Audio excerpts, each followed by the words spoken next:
The blaring horn of a speeding car cut through the busy city street. Ms. Carter, a woman in her 40s, froze in the crosswalk as the headlights rushed toward her. Time seemed to stop, but in the very next second, a strong pair of hands pulled her back to safety. Her breath caught in her throat as she looked up. The man who had just saved her life was a face she hadn't seen in years. Her former student, the boy everyone else had given up on.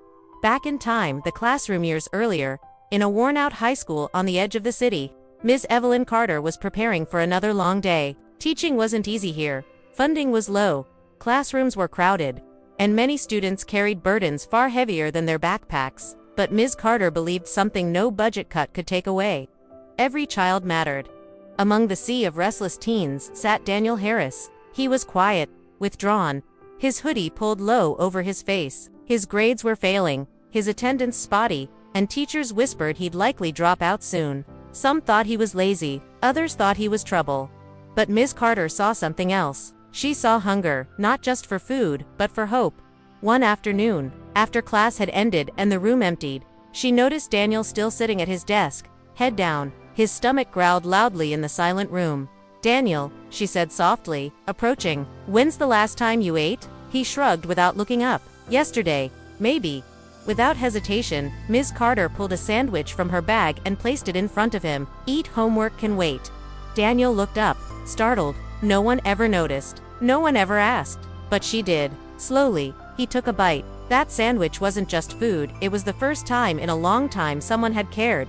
From that day forward, Ms. Carter made Daniel her mission. She stayed after school to help him with math, encouraged his writing, and praised even his smallest progress. Some days, she quietly slipped extra snacks into his backpack, pretending not to notice when he tucked them away gratefully.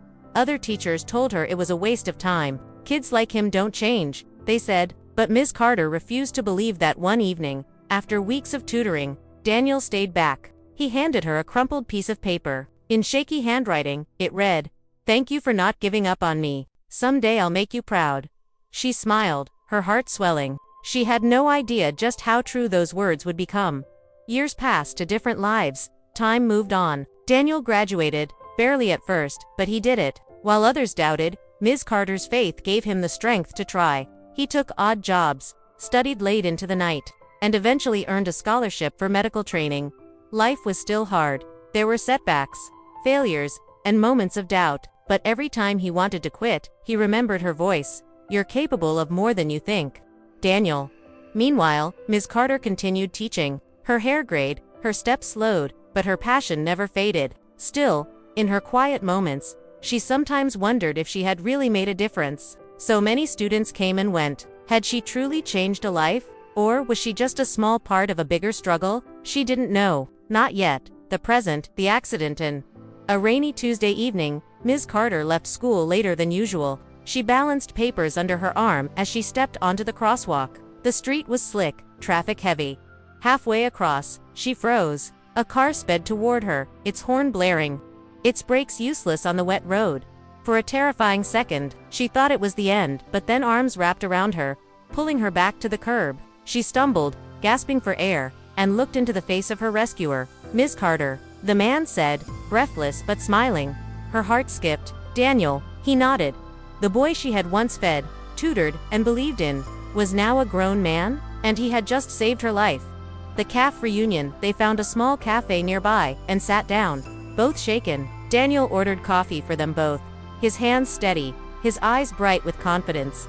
"What happened to you?" Ms. Carter asked, still overwhelmed. Daniel chuckled. "A lot. After high school, I worked nights, studied during the day, got into paramedic training. Been working the job ever since. Saving people, helping people, it felt like the only way to repay what you did for me." Double quotes. Ms. Carter blinked back tears. "Daniel, I didn't do that much." But he leaned forward, his voice firm. "You did everything. No one believed in me. No one cared if I showed up. But you saw me. You fed me. You stayed after school. You gave me hope when I had none. That hope is why I'm here today. And today, I got to return the favor."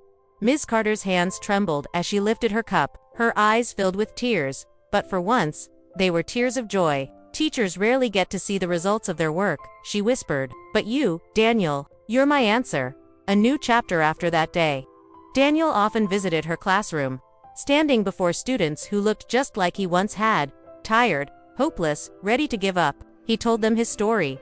"I was sitting where you are," he'd say. "I thought I had no future, but one teacher believed in me, and because of her, I'm alive today."